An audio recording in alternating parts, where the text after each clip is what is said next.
Episode 6, The Queen of Swords Reversed. Stacey, you need to eat something, my mama said, while shuffling the tarot deck she had in her hands, pulling me out of my thoughts of how I landed in the current space I'm in. 30, divorced and childless.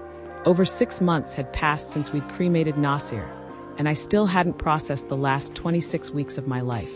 In the blink of an eye, I lost my son and my husband in the same week, and it seemed like everyone else had gotten back to normal. Mama was back to being mama. My grandma had returned to sitting in the window of the living room, looking outside, and my 2 sisters hadn't called me or came to see about me since the funeral. So the excitement surrounding me was over, and it was back to the normal dysfunctional family we had always been before my Nasir's death. Mama, I've eaten.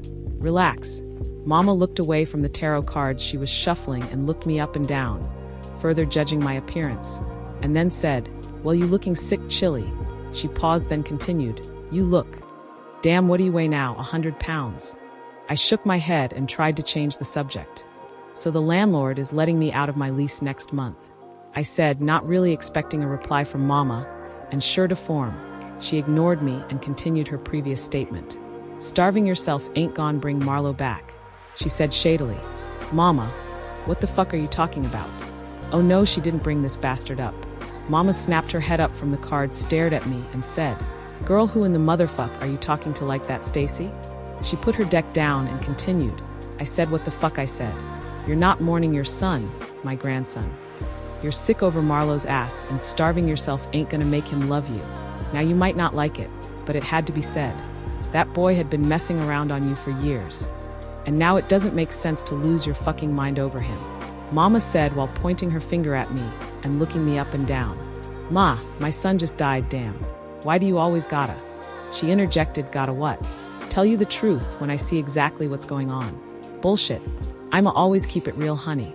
And the reality of the situation is, you're mourning Marlo, not your son." I stood up to walk away from my mama before I blew up completely, but she grabbed my arm and said, "Sit your ass down. I'm not done talking to you yet. I don't give a fuck how old you is. You're still my child."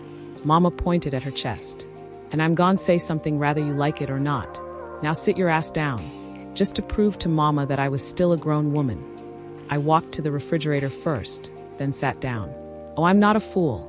I may be 30 and experiencing some real grown-ass woman shit, but I knew better than to try my mama. Back in her heyday, she wasn't nobody's joke.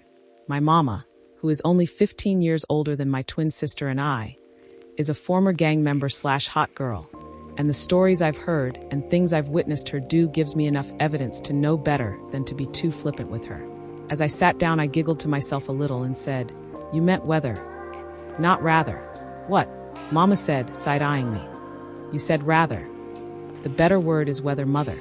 Mama rolled her eyes at me and said, "Well, whether you like it or not, I'ma say something."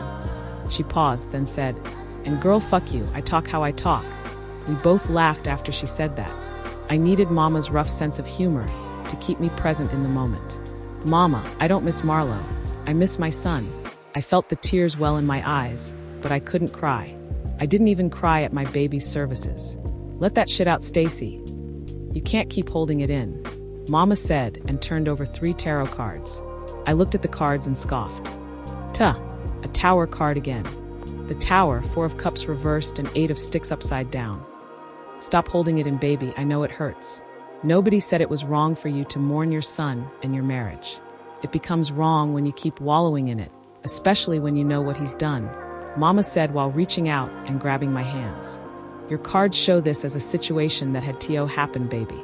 You know, the universe has a strange way of removing the things that no longer serve you. The marriage to Marlo was supposed to end long before now. Unfortunately, the lesson for you was losing Nasir." Mama said, took a deep breath, and exhaled like she had been wanting to say this to me for a while. She continued, "It's not your fault, Stacey. None of it. Marlo chose to cheat. Marlo chose to disrespect you. Marlo chose to let his lust of pussy make him neglect his son while you were at work. Marlo chose this tower, not you. So that means that you shouldn't carry this burden alone, but stop trying to carry it all.